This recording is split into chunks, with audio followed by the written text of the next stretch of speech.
जय हिंद। नमस्कार। आज हम लोग सोशल साइंस यानी सामाजिक विज्ञान का ऑब्जेक्टिव क्वेश्चन देखेंगे जो बहुत ही शानदार है। ये एग्जाम में हमेशा पूछता है और इस बार भी पूछेगा। बस इसको देखते जाइएगा, अपने आप याद हो जाएगा। और जो भी क्वेश्चन का आंसर पहले से अगर आपको याद है तो उसको पहले से ही मन में सोच के रखिएगा तो ज़्यादा अच्छा रहेगा। क्वेश्चन नंबर 1 को देखिए। कह रहा भारत में सर्वाधिक साक्षरता दर वाला राज्य कौन सा है, यानी किस राज्य का लिटरेसी रेट सबसे ज्यादा है, सबसे ज्यादा पढ़े लिखे लोग किस राज्य का है। तो पहला कह रहा है महाराष्ट्र, बिहार, केरल या उड़ीसा। इसका आंसर हो जाएगा केरल। केरल जो है सबसे ज्यादा साक्षरता दर वाला राज्य है। यहाँ का साक्षरता दर लगभग 94%।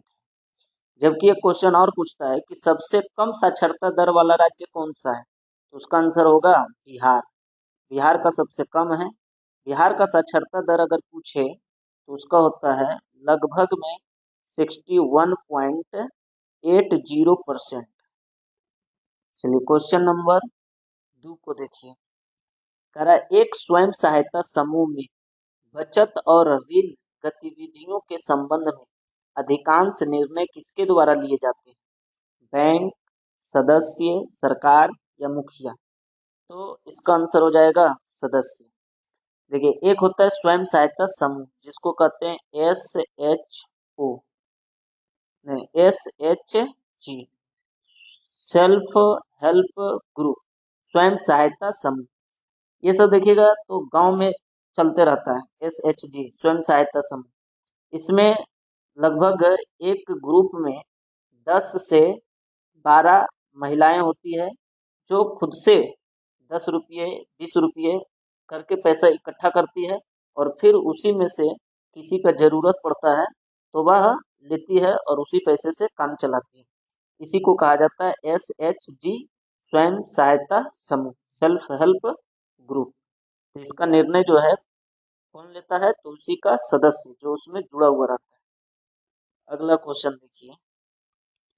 कह रहा है निम्नलिखित में से कौन सा पेशा अर्थव्यवस्था के तृतीय क्षेत्र से संबंधित है? तीसरा क्षेत्र में कौन आता है, तो मछुआरा, किसान, फैक्ट्री मजदूर या शिक्षक। इसका आंसर हो जाएगा शिक्षक। देखिए आपको भी पता होगा अर्थव्यवस्था के कुल 3 क्षेत्र होते हैं। पहला को कहते हैं प्राथमिक क्षेत्र जिसको कृषि क्षेत्र भी कहा जाता है। दूसरा को कहते हैं द्वितीय क्षेत्र जिसे औद्योगिक क्षेत्र कहा जाता है। और तीसरा को कहते हैं तृतीय क्षेत्र जिसे सेवा क्षेत्र कहा जाता है। तो पहला क्षेत्र में कृषि से जो भी जुड़ा हुआ कार्य होता है वो प्राथमिक क्षेत्र में आता है। जैसे मछुआरा, किसान, ये सब आएगा किसमें, प्राथमिक क्षेत्र में। ये प्राकृतिक से जुड़ा हुआ है। और औद्योगिक से जो जुड़ा हुआ रहेगा वो आएगा द्वितीय क्षेत्र में, जैसे फैक्ट्री के मजदूर। उसी प्रकार से जो सेवा क्षेत्र होता है जो प्राथमिक और द्वितीय क्षेत्रों की मदद करता है उसको कहा जाता है तृतीय क्षेत्र। तो इसमें आ जाएगा क्या, शिक्षक। अब अगला क्वेश्चन देखिए। कह रहा है भारत में वैश्वीकरण के कारण निम्न में से किस एक को सबसे कम लाभ प्राप्त हुआ है, कृषि क्षेत्र, औद्योगिक क्षेत्र, सेवा क्षेत्र या द्वितीय क्षेत्र। तो देखिए सबसे कम लाभ अगर कहेगा तो कृषि क्षेत्र को मिला है। वैश्वीकरण से सबसे कम लाभ मिला है कृषि क्षेत्र को, सबसे ज्यादा लाभ मिला है औद्योगिक क्षेत्र को। तो इसमें हो जाएगा कृषि क्षेत्र। औद्योगिक क्षेत्र पता होगा, इसको द्वितीय क्षेत्र कहते हैं। सेवा क्षेत्र मतलब तृतीय क्षेत्र कहते हैं। अर्थव्यवस्था के कुल 3 क्षेत्र होते हैं। देखिए इसमें भी एक चीज और याद करके रखिएगा, LPG नीति ये आया था 1991 में। कब आया था, 1991 में। लिबरलाइजेशन, प्राइवेटाइजेशन और ग्लोबलाइजेशन, उसी को कहा जाता है उदारीकरण, निजीकरण और वैश्वीकरण। तो वैश्वीकरण से सबसे ज्यादा लाभ अगर पूछे तो औद्योगिक क्षेत्र को, और सबसे कम लाभ पूछे तो आंसर हो जाएगा कृषि क्षेत्र को। याद रहेगा कि नहीं। अगला क्वेश्चन देखिए। कह रहा है निम्न में से किस पर खर्च करना निवेश है? कारखाने की इमारत पर, मशीन पर, उपकरण पर या इनमें से सभी? इसका आंसर हो जाएगा इनमें से सभी। मतलब कह रहा है कि कौन सा चीज पे पैसा खर्चा करना इन्वेस्टमेंट हो गया, निवेश हो गया। पैसा लगाना किस में कहेंगे, पूंजी लगाना किस में कहेंगे? तो कारखाने में अगर इमारत बनाइएगा, उसका फैक्ट्री बनाएंगे, मशीन खरीदेंगे, उपकरण लगाएंगे, तो इस सब में पैसा जाएगा, तो सब कहलाता है निवेश। तो इसका आंसर हो जाएगा उपर्युक्त में से सभी। अगला क्वेश्चन देखिए, कह रहा है, निम्न में से किस कारक ने वैश्वीकरण को सुगम नहीं बनाया है? तकनीकी, व्यापार का उदारीकरण, डब्ल्यूटीओ या बैंक का राष्ट्रीयकरण? इसका आंसर हो जाएगा बैंकों का राष्ट्रीयकरण।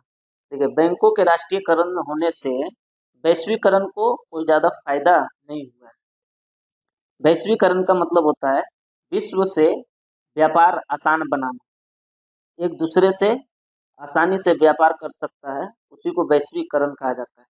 तो बैंकों का राष्ट्रीयकरण करने से वैश्वीकरण को कोई फायदा नहीं हुआ है। और इसमें देखिए WTO आया है, इसको थोड़ा सा समझिएगा। WTO अंग्रेजी में कहते हैं इसको वर्ल्ड ट्रेड ऑर्गेनाइजेशन।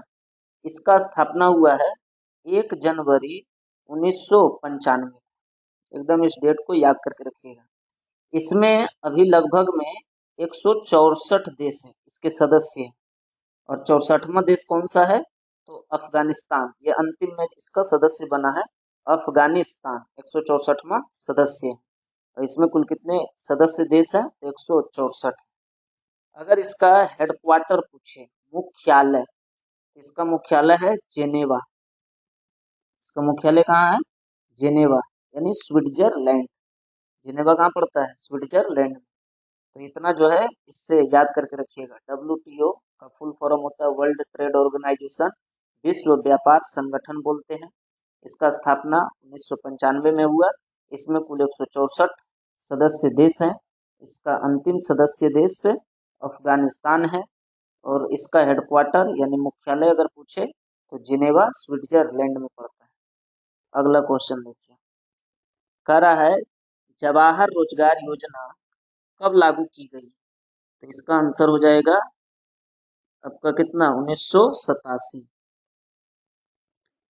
नहीं, जवाहर रोजगार योजना है, इसका आंसर हो जाएगा 1989। जवाहर रोजगार योजना कब लागू हुआ? 1989 में। इसको याद करके रखिएगा। राजीव गांधी के समय में ये लागू हुआ था। उसके बाद इससे क्वेश्चन और पूछता है कि काम के बदले अनाज योजना कब लागू हुआ? तो ये हुआ था 2004 में। काम के बदले अनाज योजना 2004 में। उसके बाद मनरेगा, मनरेगा एक योजना आया था, MGNREGS, मनरेगा, Mahatma Gandhi national rural employment guarantee scheme, इसी को कहा जाता है मनरेगा। इस योजना में जो है, ये योजना आया था 2005 में।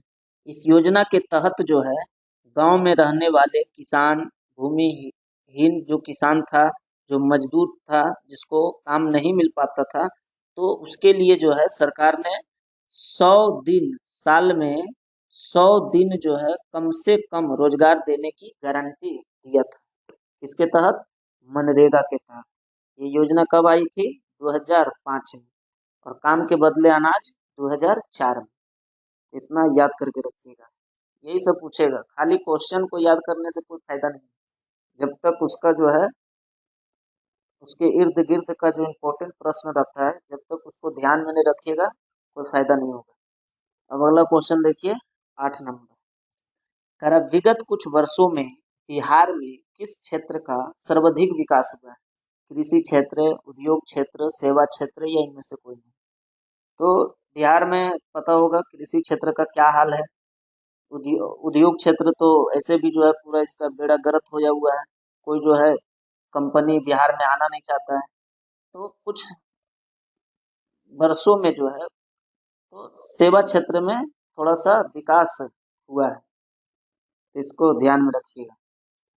अगला क्वेश्चन देखिए, कह रहा है भारत में वित्तीय वर्ष कहा जाता है, वित्तीय वर्ष जो है कब होता है? तो देखिए 1 जनवरी से 31 दिसंबर तक, 1 जुलाई से 30 जून तक, 1 अप्रैल से 31 मार्च तक, या 1 सितंबर से 31 अगस्त तक। इसका आंसर हो जाएगा सी, 1 अप्रैल से 31 मार्च तक।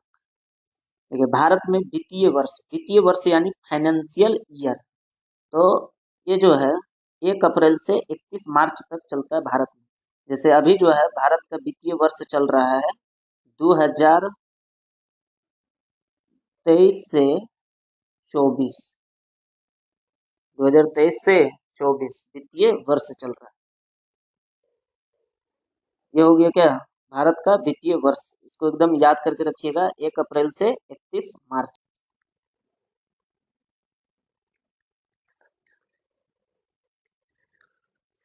अब देखिए क्वेश्चन नंबर 10, करा हमारे देश में किस मुद्रा को वैधानिक मान्यता प्राप्त है, यानी कानूनी मान्यता किस मुद्रा को प्राप्त है?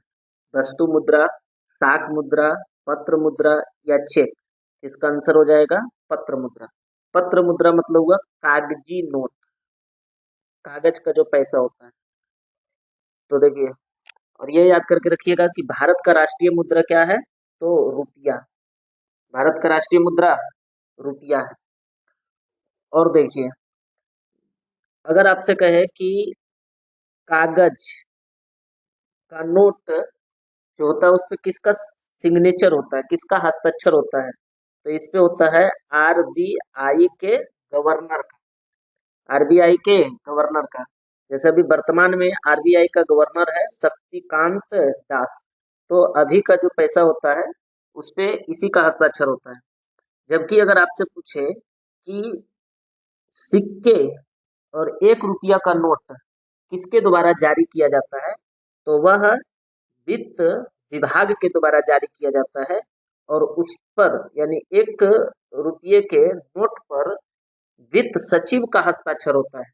लेकिन बाकी सभी जो कागज के नोट होते हैं उस पे आरबीआई के गवर्नर का हस्ताक्षर होता है। तो यहाँ से भी याद करके रखिएगा।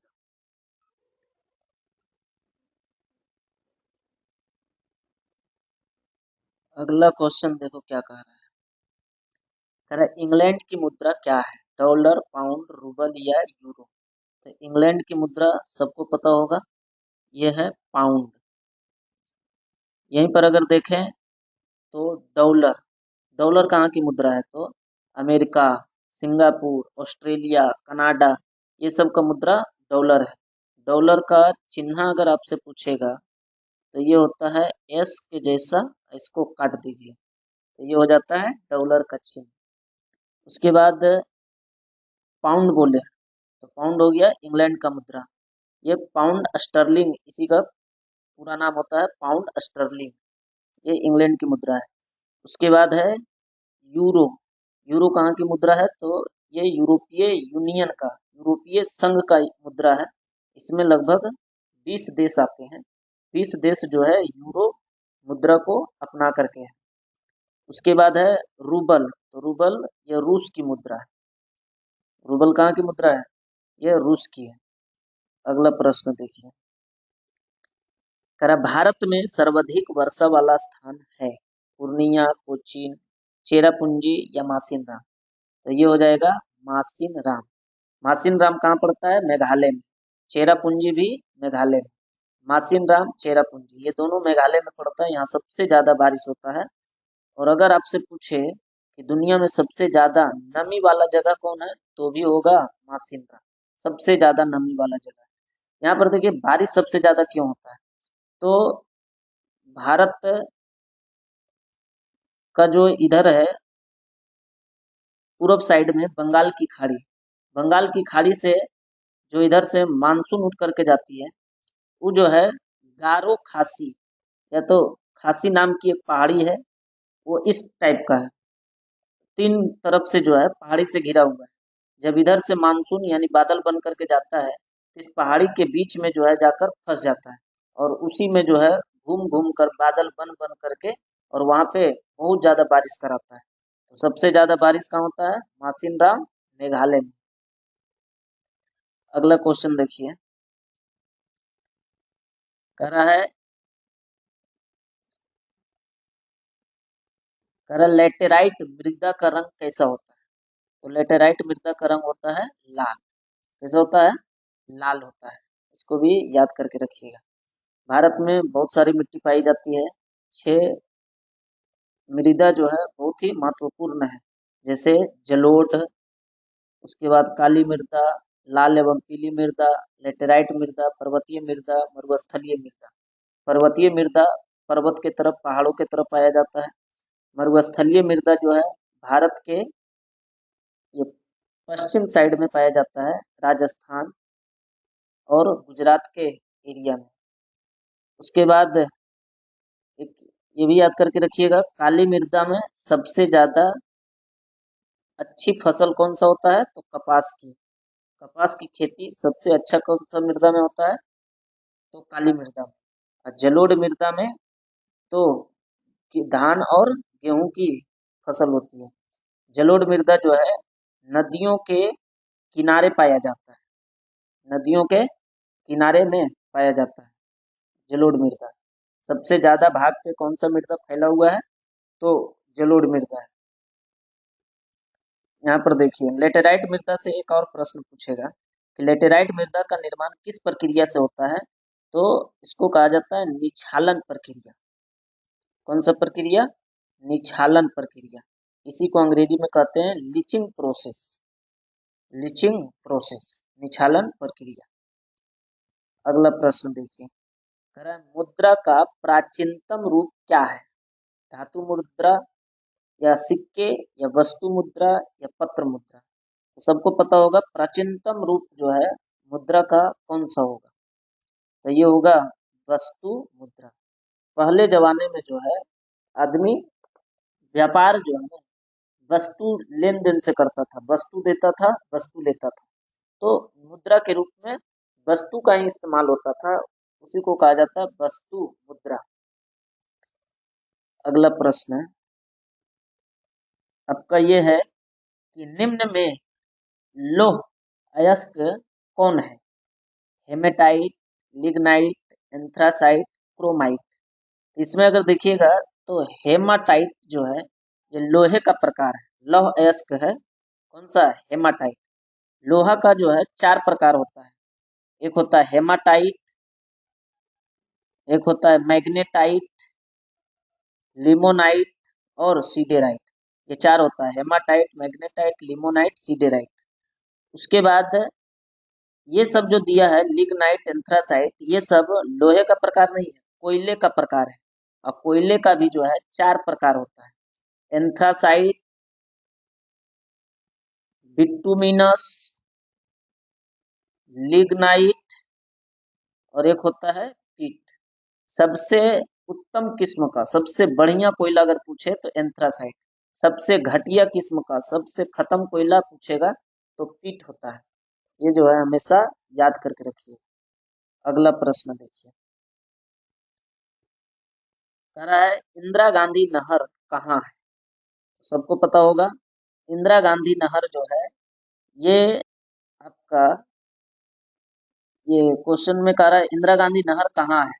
मध्य प्रदेश, राजस्थान, महाराष्ट्र या आंध्र प्रदेश? तो ये हो जाएगा क्या? राजस्थान। देखिए इंदिरा गांधी नहर जो है भारत की सबसे लंबी नहर है। यह नहर निकलती कहाँ से है? तो पंजाब के हरिक्के बैराज से निकलती है और निकल करके ये राजस्थान के डेजर्ट वाले इलाके में यानी मरुस्थलीय भाग में जाती है। यह जो मतलब इंदिरा गांधी नहर यानी हरिक्के बैराज जहाँ पे है, जहाँ से यह नहर निकलती है, वहां पे 2 नदी आकर के मिलती है। दोनों नदी का नाम भी याद करके रखिएगा, एक है सतलज और एक है ब्यास। सतलज, सतलज और ब्यास, सतलज और ब्यास। 2 नदियों के संगम पे बना हुआ है हरिक्के बैराज, और हरिक्के बैराज से निकलती है इंदिरा गांधी नहर। इंदिरा गांधी नहर। जो राजस्थान के मरुस्थलीय भाग में जाती है। और आज जो है यहाँ पे अब मरुस्थल नहीं रहा है, अब यहाँ पे पानी का इतना ज्यादा सुविधा हो गया है कि यहाँ पर बहुत अच्छा खेती होने लगा है। अगला प्रश्न को देखिए, कह रहा है क्योटो सम्मेलन किस देश में हुआ था? फ्रांस, भूटान, जापान या इंडोनेशिया? तो नाम से ही पता चल जाएगा, क्योटो, क्योटो जो है जापान के एक शहर का नाम है। तो ये सम्मेलन कहाँ हुआ था? जापान में। देखिए, इसी को कहा जाता है पृथ्वी सम्मेलन। तो कुल जो है अभी तक 3 पृथ्वी सम्मेलन हुआ है। तीनों का डेट और स्थान नाम याद करके रखिएगा। फर्स्ट जो हुआ है, प्रथम पृथ्वी सम्मेलन, ये हुआ है 1992 ईस्वी में, रियो डी जेनेरियो, ये ब्राजील में पड़ता है। फिर से बोल रहे हैं, याद करके रखिएगा। प्रथम पृथ्वी सम्मेलन 1992 में हुआ, रियो डी जेनेरियो, ब्राजील में। दूसरा जो हुआ, ये आपका 5 साल ऐड करते जाइएगा, 1997 में हुआ। कितना में? 1997 में। ये पड़ता है आपका क्योटो, जापान में। यही हुआ है क्योटो सम्मेलन, जापान, 1997 में। उसके बाद तीसरा पृथ्वी सम्मेलन, ये इसमें अगर आप 5 साल जोड़िएगा तो ये हो जाएगा 2002। तो तीसरा पृथ्वी सम्मेलन कब हुआ? 2002 में। जोहान्सबर्ग, साउथ अफ्रीका में पड़ता है। तो तीनों को याद करके रखिएगा। प्रथम पृथ्वी सम्मेलन 1992, दूसरा 1997, तीसरा 2002। ये हुआ रियो डी जेनेरियो, ब्राजील में। ये हुआ क्योटो, जापान में। ये हुआ जोहान्सबर्ग, दक्षिण अफ्रीका में। अगला प्रश्न देखिए, कह रहा है भारत का पहला परमाणु ऊर्जा केंद्र कहाँ स्थित है? तो इसका आंसर हो जाएगा तारापुर। भारत का पहला परमाणु ऊर्जा केंद्र कहाँ है? तारापुर, महाराष्ट्र में पड़ता है। इसका स्थापना 1969 ईस्वी में अमेरिका के सहयोग से हुआ है। अमेरिका ही सारा चीज दिया था, इसका जुगाड़, सब सामान दिया था, सहयोग दिया था, तब जाकर के ये 1969 ईस्वी में तारापुर में पहला भारत का परमाणु ऊर्जा केंद्र स्थापित हुआ। और भी बहुत सारा इंपॉर्टेंट परमाणु ऊर्जा केंद्र है जिसके बारे में एग्जाम में पूछता है, जैसे नारोरा परमाणु ऊर्जा केंद्र, नारोरा परमाणु ऊर्जा केंद्र या उत्तर प्रदेश में है। उसी प्रकार से कल्पक्कम, कुडनकुलम, ये दोनों कहाँ है? तमिलनाडु में। एक और पूछता है कैगा परमाणु ऊर्जा केंद्र, तो ये है कर्नाटक में। उसके बाद है काकरापारा, काकरापारा, ये है गुजरात में। ये कहाँ है? गुजरात में। इसको याद करके रखिएगा। अगला प्रश्न देखिए, कह रहा है सोपानी कृषि प्रचलित है हरियाणा में, पंजाब में, बिहार में कि उत्तराखंड में? तो सोपानी कृषि कहाँ है? उत्तराखंड में। सोपानी कृषि जो है पर्वतीय क्षेत्रों में किया जाता है। इसी कृषि को सीढ़ी नुमा कृषि भी कहते हैं। तो जहाँ का जमीन ऊपर नीचे, ढाल ऊंचा नीचा रहता है, तो वहां पे जो है इस प्रकार की कृषि किया जाता है, सोपानी कृषि। ये हो जाएगा उत्तराखंड। एक क्वेश्चन और देखिए, कह रहा है निम्न में कौन प्रायद्वीपीय भारत की नदी है?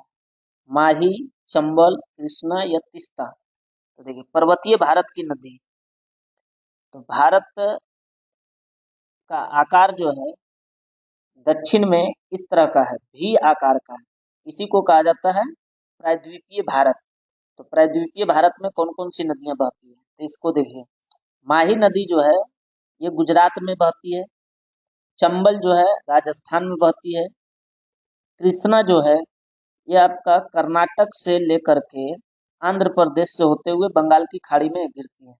उसके बाद है एक नदी तीस्ता नदी, ये बंगाल में बहती है, पश्चिम बंगाल में बहने वाली नदी है।